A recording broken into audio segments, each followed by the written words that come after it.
بلکہ معذرت کے ساتھ پورے عشرے میں کثرت کے ساتھ جو بھی باقی دن ہے، انشاءاللہ۔ بلکہ معذرت کے ساتھ پوری زندگی میں روزانہ جزا اللہ جتنا ہو عنا سکے۔ سیدنا و مولانا محمد صلی اللہ علیہ وآلہ وسلم ما ہوا آلو، یہ کثرت سے اس کا ورد کیجئے۔ اور اللہم انا عفو تحب العفو فاعف عنا یا غفور یا غفور یا غفور، اللہم اجرنا من النار، یا اللہم اجرنی من النار، یا مجیرو یا مجیرو یا مجیر۔ یہ آج رات کے وظیفے نہیں ہیں، یہ پورے عشرے کے وظیفے ہیں، لیلۃ الجائزہ تک کے وظیفے ہیں۔ کثرت سے پڑھنا ہے، پوری رات پڑھنا ہے، تمام دن پڑھنا ہے، اور اپنے آپ کو بخشوانا ہے۔ رمضان کا مہینہ ہے، اگر نہیں بخشوایا تو یہ سارے روزے فاقوں میں بدل جائیں گے، تمام نمازیں ایکسرسائز میں بدل جائیں گی۔ تو کثرت سے اپنے آپ کو بخشوانے کے لیے دعائیں مانگنی ہے، پوری رات گڑ گڑا کر، آنکھیں بند کر کے، پروردگار کا تصور کر کے کہ اگر ہم تجھے نہیں دیکھ رہے پروردگار، مگر تو ہمیں دیکھ ہی رہا ہے، ہمارے اعمال کو بھی دیکھ رہا ہے، ہمارے اسباب کو بھی دیکھ رہا ہے، ہمارے اہل و عیال کو بھی دیکھ رہا ہے، ہمارے وطن عزیز پاکستان کو بھی دیکھ رہا ہے، تو خوب دعا کیجیے گا۔ اچھا، بے برکتی کا کیونکہ لوگ بہت سارا سوال کرتے ہیں، جتنے بھی علماء کرام سے میں نے کبھی بھی بے برکتی سے متعلق سوال پوچھا ہے، وہ کہتے ہیں سب سے بڑی ریزن جو گھر میں بے برکتی کی ہے وہ اس لیے کہ ہماری زبانیں صاف نہیں ہیں، سبحان اللہ، اور ہماری زبان سے لوگ محفوظ نہیں ہیں۔ تو اگر آپ یہ وظائف اپنی زبانوں پر رکھیں گے، ہمیشہ یہ پڑھتے رہیں گے، تو آپ کی زبان سے کوئی غلط بات نہیں نکلے گی انشاءاللہ، اللہ کے خوف سے بھی۔ اور آپ ہمیشہ سوچیں گے جب میں اسی زبان سے اللہ کا نام لے رہا ہوں، درود پاک پڑھ رہا ہوں، تو میں اسی زبان کو استعمال کر کے کسی کے لیے غلط بات کیوں کروں؟ تو یہ سب سے بڑا حل ہے کہ یہ آپ کا ایک تو ثواب کا ثواب، کہ جو آپ وظیفہ پڑھ رہے ہیں، دعا پڑھ رہے ہیں، اس کا ایک اجر اور ثواب تو ہے، لیکن آپ اس چیز سے دور ہو جائیں گے جس کی وجہ سے بے برکتی ہو رہی ہے۔ تو ان وظائف کو ہمیشہ اپنی زندگی میں شامل رکھیں۔ یہ کوئی رمضان کا خدا اور پورے سال کا خدا اور نہیں ہے۔ اگر ہم نے اس خدا کو راضی کرنا ہے تو ہمیں یہ تمام چیزیں اپنی زندگی میں باقاعدہ شامل کر لینی ہے، رمضان کے بعد بھی اس کو کنٹینیو کرنا ہے انشاءاللہ انشاءاللہ۔ پہلا جو سوال ہے وہ ایک بھائی کا ہے، وہ کہتے ہیں ہر وقت دل میں ایک ڈر اور خوف رہتا ہے، ہر وقت ایسا لگتا ہے کہ کچھ برا ہونے والا ہے، ایک خوف میں مبتلا رہتے ہیں، میرے ساتھ کچھ ہونے والا ہے، کچھ غلط ہونے والا ہے۔ تو یہ جو ڈر اور خوف ہے، اس سے بچنے کا، خود کو باہر نکالنے کی کوئی دعا یا وظیفہ؟ اس کا سب سے اچھا وظیفہ، مطلب وظیفوں میں سب سے اچھا وظیفہ کہ دل میں سے ڈر اور خوف جو ہے وہ ختم کرنے کا، وہم ختم کرنے کا، اللہ کی ذات پہ توکل اور بھروسہ جب کم ہو جاتا ہے نا، تو یہ اسباب کے اوپر انسان کا توکل ہو جاتا ہے۔ جب انسان کا توکل اللہ کی ذات پر ہوتا ہے، پھر یہ اسباب کے اوپر اس کا توکل نہیں ہوتا۔ وہ کہتا ہے مجھے پیدا بھی تو نے کیا، مجھے موت بھی تجھے دینی ہے، مجھے اہل و عیال اور خاندان بھی تو نے دیا، لباس اور کھانا پینا بھی تیری جانب سے ملا، مجھے جو بھی عزت ملی تیری بارگاہ سے ملی۔ تو پورا توکل اللہ کی ذات پہ کیجئے، اور قرآن پاک پہ کیجئے، اللہ کے رسول پہ کیجئے، آخرت پہ کیجئے۔ سورہ بنی اسرائیل کی آیت نمبر 105، سورہ بنی اسرائیل آیت نمبر 105 پہ آ جائیے۔ وَبِالْحَقِّ أَنزَلْنَاهُ وَبِالْحَقِّ نَزَلَ وَمَا أَرْسَلْنَاكَ إِلَّا مُبَشِّرًا وَنَذِيرًا۔ تو اس بنی اسرائیل کی آیت نمبر 105 یہ ایسی آیت مبارکہ ہے، ہر معاملے میں کفایت کرتی ہے، ڈر میں، خوف میں، بیماری میں، بے روزگاری میں، پریشان حالی میں، گھریلو فسادات میں، کاروبار ہونے میں، نہ ہونے میں، جابز میں۔ جس نیت سے آپ اس آیہ مبارکہ کو پڑھیں گے، اللہ تبارک و تعالیٰ کرم فرمائے گا۔ تو رات کو سونے سے پہلے اگر 100 مرتبہ پڑھ کے زمزم پہ دم کر کے اس کو پی لیا جائے تو یقین کیجیے گا آپ اپنے آپ کو بہت زیادہ بریو محسوس کریں گے۔ انشاءاللہ پڑھیے گا، آپ کے اوپر بہت کرم ہو جائے گا انشاءاللہ انشاءاللہ۔ ایک بھائی ہیں جنہوں نے بہت ہی لمبا میسج کیا تھا، لیکن مختصر ہے، آپ کے سامنے بتا دی۔ تو وہ کہتے ہیں کہ ایک تو نوکری بہت مشکل سے ملتی ہے، روزگار، اور جب نوکری مل جاتی ہے تو بار بار ختم ہو جاتی ہے بہت جلدی۔ جن لوگوں کی جابس میں یہ پرابلمز آ جائیں کہ وہ سال میں 2 سے 3 مرتبہ بار بار جاب سے نکال دیے جاتے ہوں، ان کے کاروبار میں پرابلمز ہوں، ان کے روزی روزگار میں پرابلمز ہوں، تو سورہ لقمان کی آیت نمبر 26، سورہ لقمان آیت نمبر 26، للہ ما فی السماوات والارض ان اللہ هو الغنی الحمید۔ تو یہ اتنی خوبصورت آیت مبارکہ ہے، تمام آیتوں کی طرح ماشاءاللہ، کہ اس کو آپ ہر نماز کے بعد 21 مرتبہ پڑھ کر اللہ تبارک و تعالیٰ سے دعا کریں۔ ایک تو یہ ہو گیا وظیفہ۔ دوسرا، فجر کے بعد 313 مرتبہ یا فتاح ہو یا رزاق ہو یا وہاب ہو یا فتاح ہو یا رزاق ہو یا وہاب ہو سکے تو یہ پڑھنے کے بعد سجدے میں جا کر دعا مانگنی ہے، یا فتاح ہو یا رزاق ہو یا وہاب ہو۔ پڑھنے کے بعد سجدے میں جا کر درود پاک پڑھتے ہوئے دعا مانگنی ہے. سب سے چھوٹا درود انشاءاللہ. پاک ہے صلی اللہ علیہ وآلہ وسلم. تو انشاءاللہ آپ یقین کیجئے گا کہ ایسے لوگ جنہوں نے بار بار نوکریاں چینج کی, جنہوں نے نوکری کرتے ہوئے 20-20 سال گزارے اور ان کی ترقیاں نہیں ہوئی, تو وہ عوامل آپ کی زندگی میں سے بھی ختم ہو جائیں گے, جس کی وجہ سے یہ سمٹمز کی وجہ سے جو یہ ہو رہا ہے نا آپ کے ساتھ, انشاءاللہ وہ بھی ختم ہو جائے گا. سب سے بڑا انسان کی زندگی میں جو پرابلم ہے نا وہ ہے گناہ کا کثرت کرنا. جب انسان کی زندگی میں اللہ کی بارگاہ میں ہماری دعائیں نہیں پہنچ رہی ہوتی نا, تو کوئی نہ کوئی گناہ ایسا ہوتا ہے, کوئی بد دعا ایسی ہوتی ہے جو آڑے آ رہی ہوتی ہے. انشاءاللہ اس عملیات کی برکت سے وہ مسائل سالو ہو جائیں گے, اللہ کی بارگاہ میں آپ کی دعا جائے گی اور قبول ہو جائے گی انشاءاللہ. ظاہر ہے رزق دینے والی ذات بے شک صرف اللہ تعالیٰ کی ہے. اگر بار بار نوکری ختم ہو رہی ہے تو تھوڑا اپنے مزاج کے بارے میں, ایک تو کبھی کبھی ہوتا ہے نا آغا صاحب, ہم بہت پیاری وظیفہ پوچھ رہے ہوتے ہیں, سب کر رہے ہوتے ہیں, لیکن کچھ نہ کچھ ہمارے مزاج کی, ہماری پرسنالٹی کی ایسی غلطی ہوتی ہے. میں نے بہت سارے ایسے لوگوں کو دیکھا ہے وقت کی پابندی نہیں کرتے, یا ایٹیٹیوڈ ایسا ہوتا ہے بالکل لاپرواہ جو ہے نا ایٹیٹیوڈ ہوتا ہے کہ وہ ان کو لگتا ہے کہ بس اب نوکری مل گئی ہے, بس کام کرو یا نہ کرو. تو اپنی روزی اور روٹی کو حلال کرنا بہت امپورٹنٹ ہے. اگر اللہ تعالیٰ نے آپ کو ایسا موقع فراہم کیا ہے کہ وہاں سے آپ کی روزی روٹی ہے, تو آپ نے وقت پر پہنچنا ہے, دل لگا کر کام کرنا ہے, محنت کرنی ہے, اس کو فار گرانٹیڈ نہیں لینا. اور بہت سارے ایسے لوگ جنہیں ایک یہ لالچ ہوتی ہے کہ جی میں یہاں پر نوکری پر لگا ہوں, جلدی سے میں نے نوکری چھوڑ کر میں فلاں جگہ چلا جاؤں, 2 پیسے میرے بڑھ جائیں گے. تو ہمیشہ یاد رکھیں کہ تمام جو یہ کمپنیز ہیں یہ بھی دیکھتی ہیں آپ کی سی وی کے اوپر, آپ کے ریزیومے پر, کہ یہ کتنی جلدی نوکری چھوڑتا ہے. تو وہ آپ کو کبھی بھی لائل امپلائی نہیں سمجھیں گے.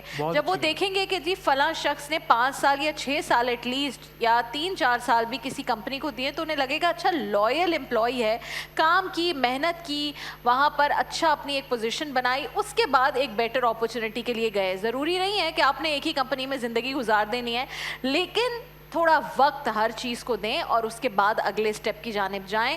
تو اپنے مزاج پر بھی تھوڑی سی روشنی ضرور ڈالیں. اچھا ایک سوال آغا صاحب جو میرے پاس اتنے زیادہ ہے, وہ ہے نرینہ اولاد کے لیے.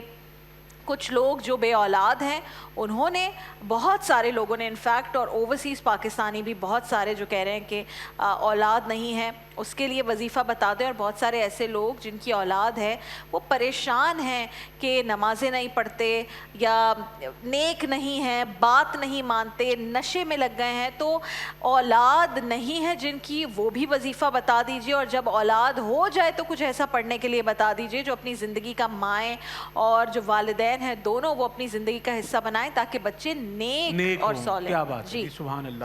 دیکھیں جی, جو لوگ بے اولاد ہیں, ایک تو یہ وظیفہ ان کے لیے بھی ہے, اور جن کے یہاں ماشاءاللہ گھر میں اللہ کی رحمتیں ہیں. میں بیٹیوں کو بیٹیاں نہیں کہتا, اللہ کی رحمتیں کہتا ہوں. کیا بات ہے. تو اگر گھر میں 2-3 بیٹیاں ہیں, اللہ کی رحمتیں ہیں, اور ان کو ودا ہو کر ایک دن اپنے گھروں میں جانا ہے, تو آپ اس کے لیے نرینہ اولاد کی خواہش رکھتے ہیں, تو یہ بہت اچھی بات ہے, رکھنی چاہیے.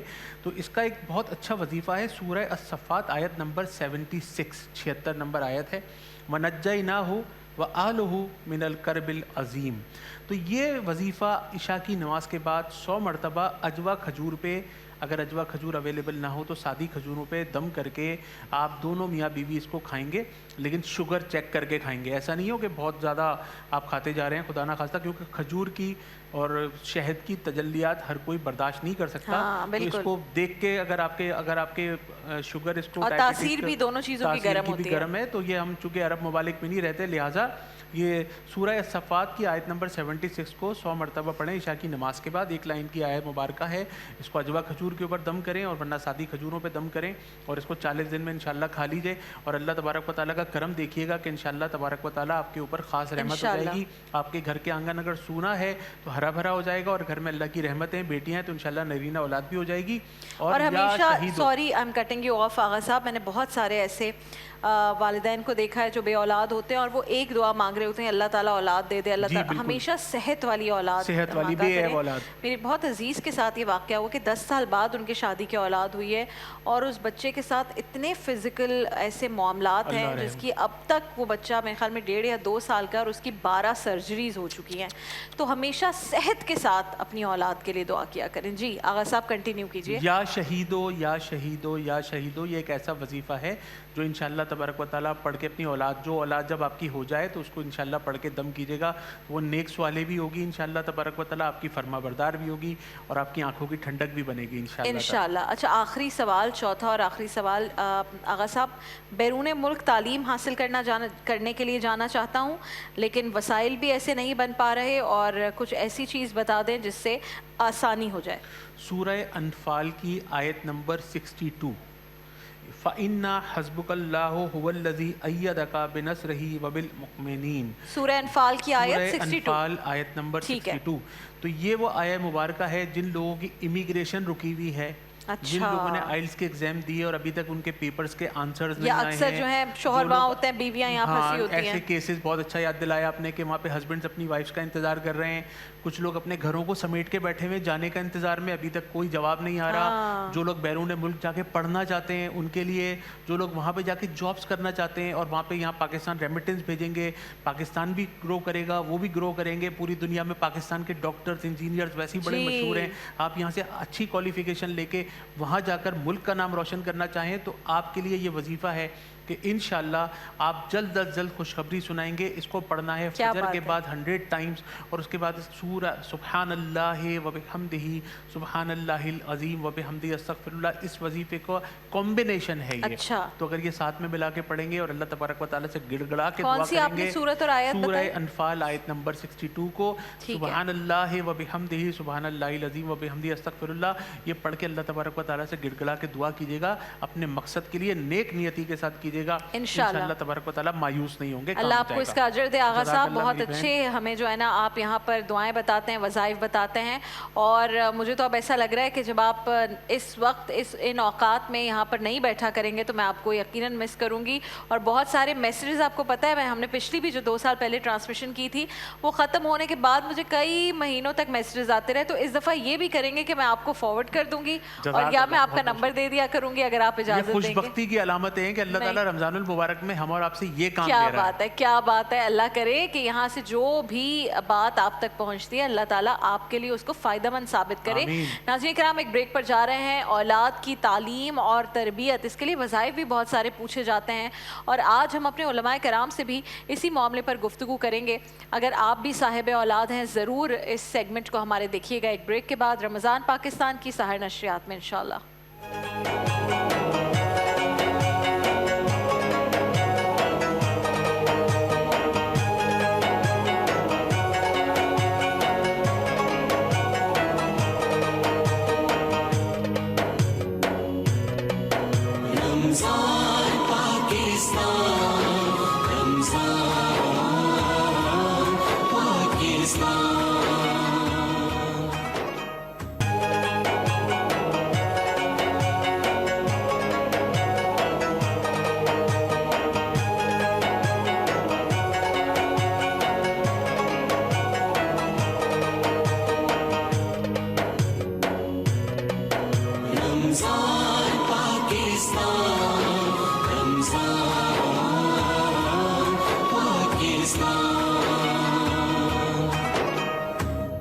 ایک بار پھر آپ کو خوش آمدید کہیں گے۔ رمضان پاکستان کی 23ویں سحر نشریات میں الحمدللہ موجود ہیں، اور وقت ضائع کیے بغیر آپ سے تعارف آج کے مہمانان گرامی کا اور آج کے موضوع پر ان سے گفتگو، کیونکہ مجھے لگتا ہے کہ جو آج کا موضوع ہے ہمارے معاشرے کے لیے انتہائی اہم ہے، اور یہ اتنا اہم ہے کہ یہ ہماری آخرت بھی سنوار سکتا ہے اور ہمارا کل بھی سنوارے گا، جو اس دنیا میں ہمارا جو مستقبل ہے اس کے لیے بھی بہت ضروری ہے، اور ہم یہ وہ چیز ہے جس پر بالکل ہم نے فوکس چھوڑ دیا ہے۔ آج کل ہم نے وہ ذمہ داری جو ہماری تھی ہم نے وہ کمپیوٹر، لیپ ٹاپ اور ٹیبلٹس کے حوالے کر دی ہے، موبائل کے حوالے کر دی ہے، تو آج بہت ضروری ہے کہ اس معاملے پر ہم بات کریں انشاءاللہ۔ ہمارے ساتھ موجود ہیں مفتی نور رحمانی صاحب، کسی تعارف کے محتاج نہیں ہیں، مفتی ڈاکٹر اعجاز بشیر صاحب، اور آپ سب کے بہت پسندیدہ حسان بن خورشید صاحب۔ السلام علیکم۔ السلام علیکم ناظرین کرام، آج ہم بات کر رہے ہیں اسلام میں بچوں کی تعلیم و تربیت پر کتنا زور دیا گیا ہے، اور آپ دونوں کی اجازت سے نور بھائی آپ سے آغاز کریں گے۔ اسلام میں ہر موقع پر نہ صرف احکامات ہیں بلکہ ایگزامپل سیٹ کی رسول اللہ صلی اللہ علیہ وآلہ وسلم نے ہر موقع پر بچوں کے ساتھ جس طرح سے سلوک کیا، تو یہ بات کرنا یا لیکچر دینا اور پھر ایسے اعمال کرنا کہ آپ کے بچوں کو اچھی تربیت اور تعلیم ملے، اسلام میں کتنا زور دیا گیا ہے اس کے اوپر؟ نحمد و نصلی علی رسولہ الکریم اما بعد فاعوذ باللہ من الشیطان الرجیم بسم اللہ الرحمن الرحیم قال اللہ تعالی فی القرآن المجید والفرقان الحمید یا بنی لا تشرک باللہ ان الشرک لظلم عظیم صدق اللہ العظیم وصدق رسولہ النبی الکریم الامین الرؤوف الرحیم۔ تمام تعریفیں اللہ سبحانہ و تعالیٰ کے لیے اور درود و سلام اللہ کے رسول، ہم سب کے آقا، ہم سب کے مولا، تاجدار مدینہ، تاجدار ختم نبوت حضور محمد رسول اللہ صلی اللہ علیہ وآلہ وسلم۔ قرآن مجید فرقان حمید وہ کتاب ہے جو کتاب الحی ہے، زندہ کتاب ہے، اور آپ اس زندہ کتاب سے جو سوال کرتے ہیں یہ کتاب آپ کو جواب دیتی ہے۔ یہ جو سوال میری بہن نے کیا، اگر میں یہ قرآن کے پاس لے کے جاؤں تو قرآن جواب دیتا ہے یا بنی لا تشرک باللہ۔ قرآن نے کہا، حضرت لقمان علیہ السلام سورہ لقمان کے اندر آیت نمبر 14، 15، 16، 17، 18 میں ایک مکالمہ ہے جو باپ اور بیٹے کا ہے، اور ایسا ہی مکالمہ حضرت ابراہیم علیہ السلام اور حضرت اسماعیل علیہ السلام کا ہے۔ دونوں جگہ جو لفظ استعمال کیا باپ نے وہ کیا یا بنیہ۔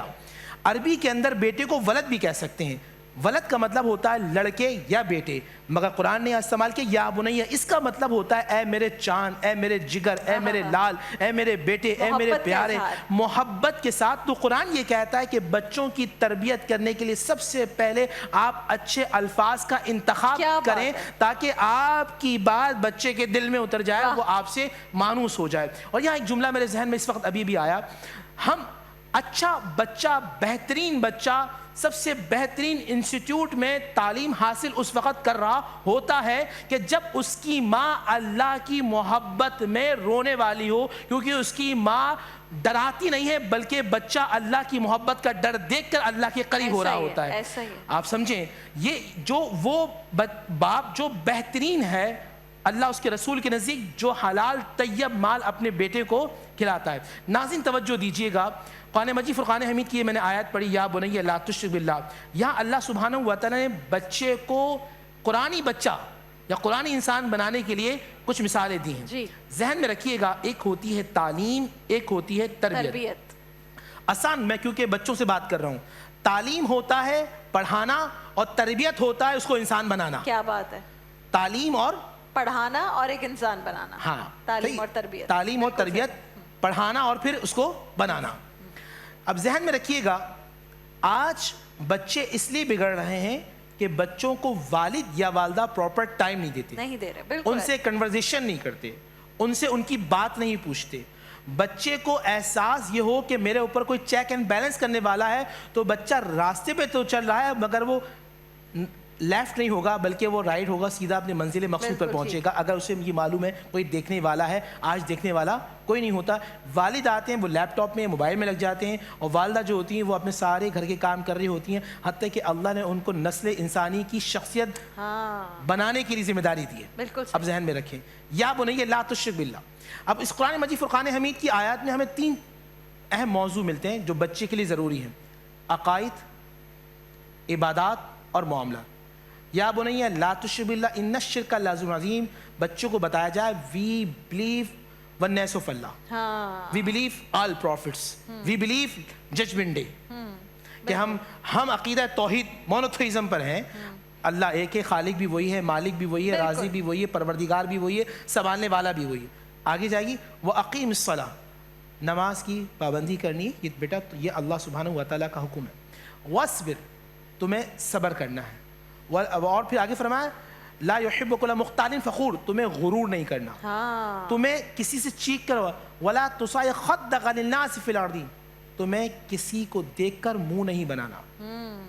اب بچہ لرننگ پروسیس میں ہوتا ہے، مجھے ایسا لگتا ہے شاید وہ کہیں راستے میں تھے جب یہ قرآن کی باتیں ہو رہی ہیں۔ بچہ جب کھانا کھا رہا ہو یا گاڑی میں بیٹھا ہو، وہ لرننگ پروسیس میں ہوتا ہے، وہ لرننگ پروسیس میں ہوتا ہے، وہ سیکھنے سکھانے کے مرحلے میں ہوتا ہے۔ بچہ آپ سے بار بار سوال کرتا ہے اور اس وقت ہم بچے کو ڈانٹ کر اس کا لرننگ پروسیس جو ہوتا ہے وہ ڈسٹرائے کر دیتے ہیں، چھڑک دیتے ہیں، بچے کو خاموش کرا دیتے ہیں۔ جب بچہ آپ سے سوال کرے، کوئی رکھے، ایک میں عجیب سی بات کر رہا ہوں لیکن آپ سمجھیے گا اس کو، یہ ماں باپ کا کام ہوتا ہے کہ بچے کو کوئی سامنے نظر آیا، کوئی غریب آدمی نظر آیا جو حلال روزی طیب کھا رہا ہے، کما رہا ہے، اب اس میں دو سوچیں ہوں گی جو بچے کی شخصیت پہ آئیں گی.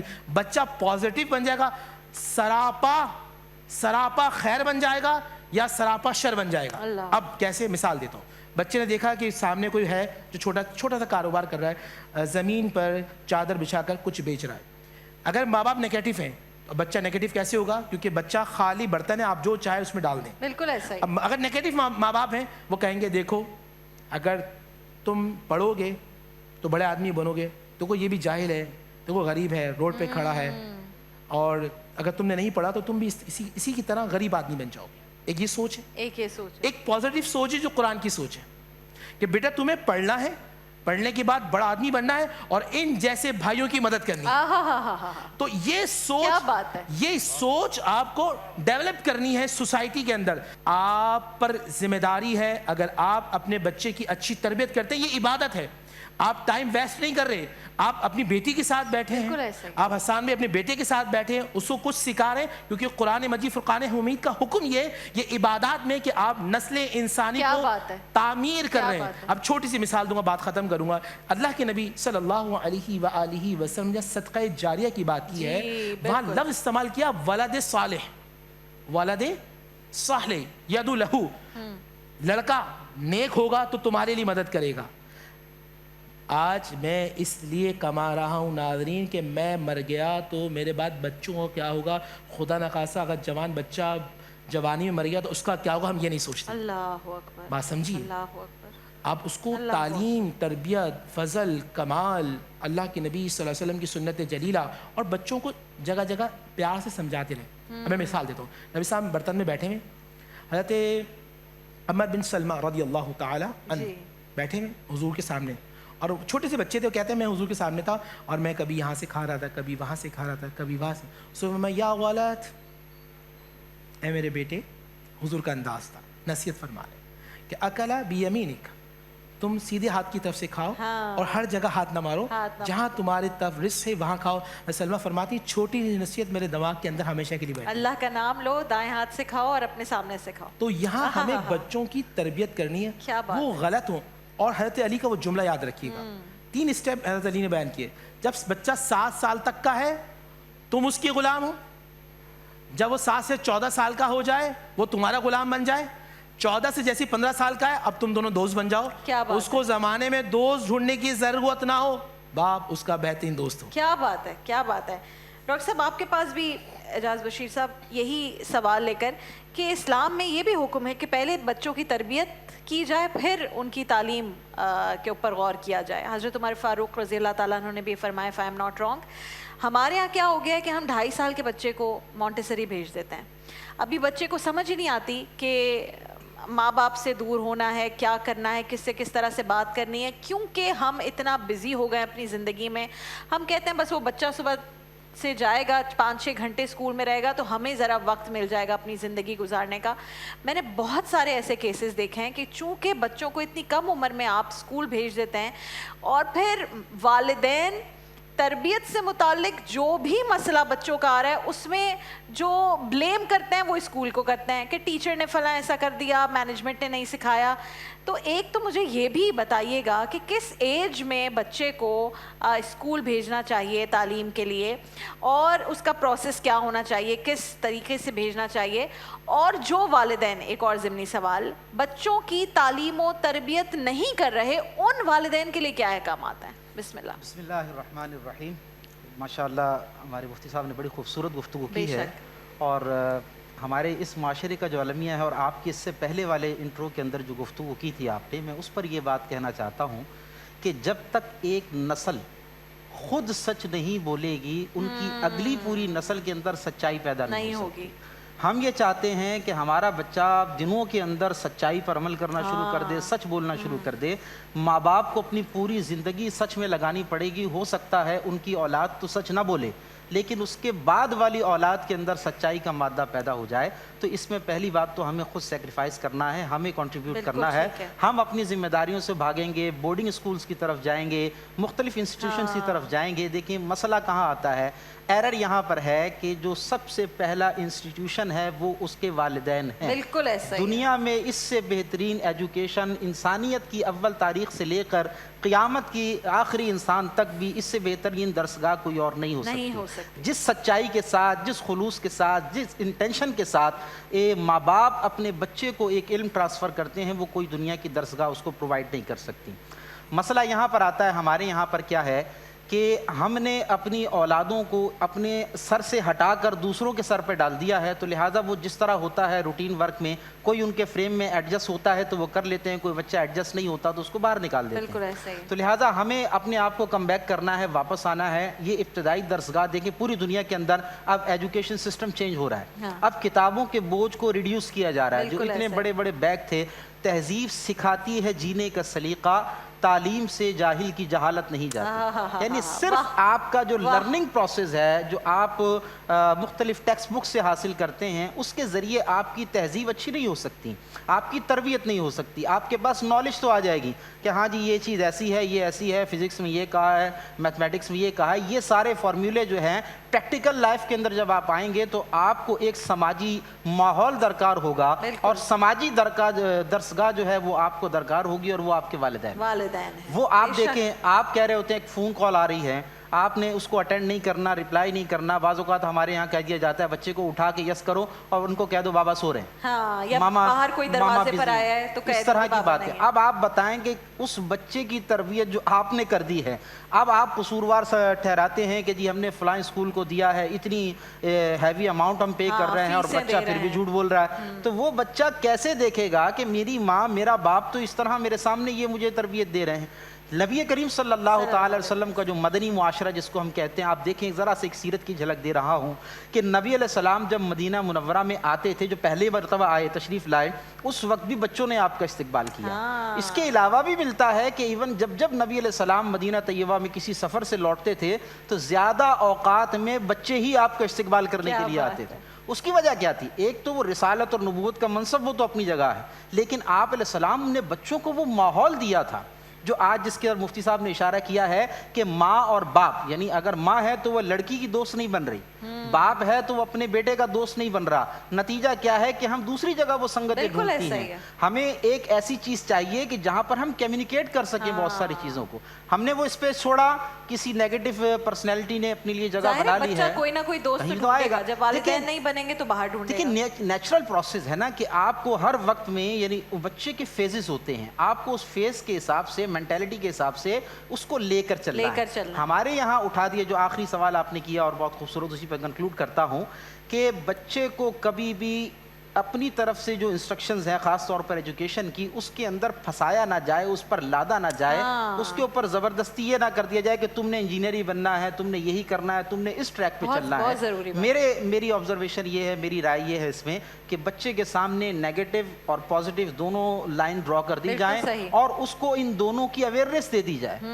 اب بچے کو چوز کرنے کا، اس کو سلیکٹ کرنے کے بارے میں موٹیویٹ کیا جائے، تو اس طرح وہ جب آگے بڑھنا شروع کرے گا تو وہ اپنے راستے خود بخود تلاش کرتا رہے گا۔ آج تو آپ فوکس کر دیں گے اس کو کہ آپ نے یہی کرنا ہے، وہ کر لے گا، لیکن ہمیشہ ماں تو موجود نہیں رہے گی، ہمیشہ باپ موجود نہیں رہے گا۔ تو ایسے موقع پر جب کبھی اس کو دوبارہ سلیکشن کرنی پڑے گی، وہ یوز ٹو نہیں ہوگا۔ تو نتیجہ یہ ہے کہ ادھر سے یا ادھر سے کہیں سے بھی کوئی رائے آئے گی تو وہ کسی نیگیٹو طریقے پہ چلا جائے گا۔ آج سوشل میڈیا کا دور ہے، سیکنڈز لگتے ہیں انسان کو ڈائیورجن کریٹ ہونے کے اندر، اور پھر انسان وہاں پہنچ جاتا ہے جہاں سے کم بیک کرنا مشکل ہوتا ہے۔ تو میں سمجھتا ہوں سیرت نبوی میں آپ دیکھیں امام حسن امام حسین کے ساتھ نبی علیہ السلام کا تعلق کیسا ہے، خطبات یعنی نبی کا خطبہ، ان پر ہمارے ماں باپ فدا کہ ان کے ایک الفاظ سننے کے لیے آج پوری دنیا ہم قربان کر سکتے ہیں۔ لیکن آپ علیہ السلام جب خطاب کر رہے ہیں تو آگے سے امام حسن یا امام حسین آ رہے ہیں لڑکھڑاتے ہوئے، تو صحابہ کہتے ہیں ہم نے حضور کے چہرہ مبارک کو دیکھا کہ آپ کا چہرہ کبھی اس طرف ہو رہا ہے، کبھی اس طرف ہو رہا ہے، جہاں بچہ جا رہا ہے، کیونکہ چھوٹے تھے تو جس طرف آپ کا جھکاؤ ہوتا تھا، گرنے لگتے تھے تو حضور ایسے کر کے جو ہے اس کی طرف جھکاؤ کرتے تھے، حتیٰ کہ حضور سے برداشت نہ ہوا، آپ نے خطبہ چھوڑا اور جا کے امام حسن یا امام کیا حسین کو اٹھا کے کیا سینے سے بات لگا ہے، لیا۔ کیا بات۔ اقرا بن حابس آتے ہیں، حضور اپنے بچوں سے پیار کی بات کر رہے ہیں، بوسہ دے رہے ہیں، آپ علیہ السلام نے ایک بچے کو بوسہ دیا، پیار سے اپنے زانوں پہ بٹھایا، اس نے کہا یا رسول اللہ میرے تو 10 بچے ہیں، میں نے کبھی بوسہ نہیں دیا۔ میں نے کبھی بوسہ نہیں دیا۔ تو یہ بات یہ ہے کہ حضور علیہ السلام نے پھر وہ رحم کی بات بتائی کہ جو جس کے دل تم میں رحم کرو گے تو اللہ تم پر رحم تم پہ رحم کیا کرے۔ تو یہ چیزیں ہیں، اگر ہم سافٹ طریقے سے پولائٹنس کے ساتھ اپنے بچوں کو موٹیویٹ کر سکیں، اویئر کر سکیں، ان کو سمجھا سکیں۔ تھپڑ مارنا، یہ سارے زجر مطلب ان کو تکلیف دینا، اذیت دینا، ابھی وہ چھوٹے ہیں، ان کی قوتیں چھوٹی ہیں، ابھی برداشت کر جائیں گے، ابھی ان کو آپ کی ضرورت ہے تو برداشت کر لیں گے، لیکن کل جب آپ کو ان کی ضرورت ہوگی وہ برداشت نہیں کریں گے، لہٰذا ہمیں فیصلہ کر لیں۔ اور اتنی اچھی گفتگو ہوئی کہ آپ نے کیا تربیت ہے وہ بھی بتا دیا، آپ نے رسول اللہ نے کس طرح سے شفقت کی وہ بھی بتا دیا۔ یعنی کہ ہمارا جو ایک اس وقت مسئلہ ہے وہ یہ کہ یا تو ہم بچوں سے اس قدر لاڈ پیار کرتے ہیں کہ ہم بھول جاتے ہیں کہ ان کی تربیت کرنی ہے، یا پھر ہم تربیت میں اتنا غصہ اور سختی شامل کر دیتے ہیں کہ اپنا لاڈ پیار بھول جاتے ہیں۔ اب جس عظیم ہستی کی اگزامپل یہاں پر دی گئی تو وہ بات یہ ہے کہ وہ شفقت بھی کر رہے ہیں، محبت بھی کر رہے ہیں، رحم بھی فرما رہے ہیں، پیار بھی کر رہے ہیں، کنسنٹریشن بھی، لاڈ پیار سب کچھ ہے، لیکن تربیت بھی بھرپور کر رہے ہیں۔ تو دونوں کو آپ نے، کیونکہ یہ تو دین ہی اعتدال کا ہے، آپ نے دیکھنا ہے اس کو کہ کس طرح لے کر چلنا ہے۔ اور ہمارے ہاں ہم سمجھتے ہیں کہ بچوں پر ہم کوئی احسان کر رہے ہیں ان سے محبت کر کے، یہ آپ کی اولاد ہے، آپ کے فیصلے سے، اللہ تعالیٰ کے حکم سے اس دنیا میں آئی ہے، آپ نے اس کو پوری کنسنٹریشن کے ساتھ ان کو جو ہے نا آپ نے ان کو وقت دینا ہے، ان کا دوست بننا ہے۔ اور واقعی پہلے زمانے میں بہت آسان ہوتا تھا، ہماری اگر والدہ والد صاحب ہمیں وقت نہیں بھی دیتے تھے تو ہمارے پاس کیونکہ کمپیوٹر، ٹیب، موبائل فونز کی اس طرح سے رسائی نہیں ہوتی تھی، تو ہم کسی نہ کسی کھیل میں یا کزنز کو دوست بنانا یا اپنے بھائیوں کے ساتھ بہنوں کے ساتھ کھیلتے تھے۔ آج آپ بچے کو 10 منٹ ان اٹینڈڈ چھوڑ دیں تو اسے پتہ ہے کہ ماں کے فون کا کوڈ کیا ہے، وہ کھولے گا اور اپنا یوٹیوب دیکھنا شروع کر دے گا۔ تو اب تو اس کے لیے بڑی آسانی ہو گئی ہے۔ تو اب پہلے کے مقابلے میں آپ کی کنسنٹریشن اس بچے کو زیادہ چاہیے، اور پلیز بچوں کو ان اٹینڈڈ نہ چھوڑا کریں، ہمیشہ دیکھیں ایک اوپر سے، وہ کہتے ہیں نا چیل کی نگاہ، آپ نے دیکھنا ہے کہ کس طرح سے جو ہے نا آپ کے بچے پورے دن میں ان کی روٹین کیا ہے، کیا برتاؤ ہے۔ اور میں یقین سے آپ کو یہ بات کہہ سکتی ہوں کہ آپ آج 10 دفعہ اپنے بچوں سے کہیں کہ نماز پڑھیں، لیکن اگر آپ خود اذان ہوتے ہی نماز کی تیاری نہیں کر رہے، بچے کس طرح فالو کریں گے؟ اللہ تعالیٰ ہم پر رحم کرے۔ حسان بھائی آپ سے کلام کی درخواست، اور نور بھائی آج تاکرات بھی ہے، میری آپ سے گزارش، آپ بھی شوقین ہیں، پڑھتے ہیں ساتھ میں، تو اگر ساتھ دیں حسان بھائی کا انشاءاللہ۔ بسم اللہ۔ سب سے اولا ہمارا نبی، سب سے اولا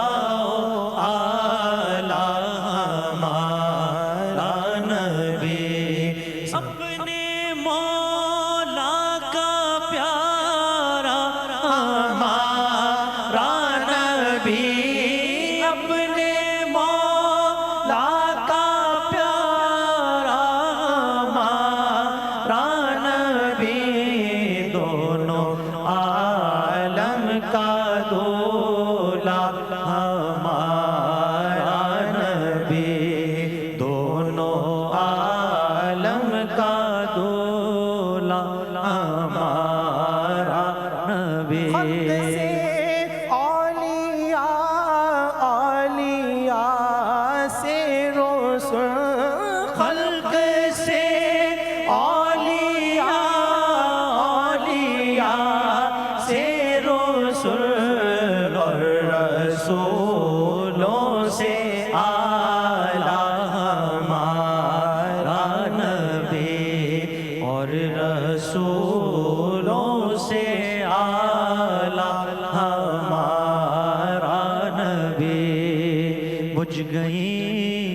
جس کے آگے سبھی مشعلیں بجھ گئی، جس کے آگے سبھی مشعلیں، شمع وہ لے کر آیا ہمارا نبی، شمع وہ لے کر آیا کون دیتا ہے دینے کو